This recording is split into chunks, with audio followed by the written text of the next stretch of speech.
Illum quddiem qorti Ingliża f'Londra beda jinstema' l-każ tat-tifla ta' 7 snin bl-isem ta' Arsema. It-tifla fuq ordni ta' ħarsien kienet inħatfet minn omma f'Ottubru li għadda u sifret biha minn pajjiżna.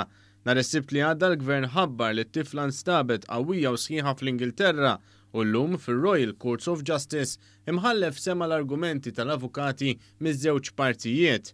Wara s-seduta fil-qorti l-avukat Andy Ellul tkellem ma' News u qal id-deċiżjoni li għandha qudiema il-Qorti Ingliża. Il-Qorti Ingliża issa trid tagħti deċiżjoni jekk it-tifla tiġix ritornata Malta jew le.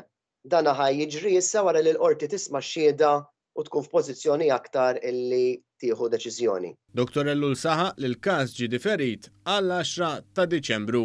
Jista' jagħti deċiżjoni fl-10 ta' Diċembru u jista' le, ġifieri dik hija fid-diskrezzjoni tal-qorti.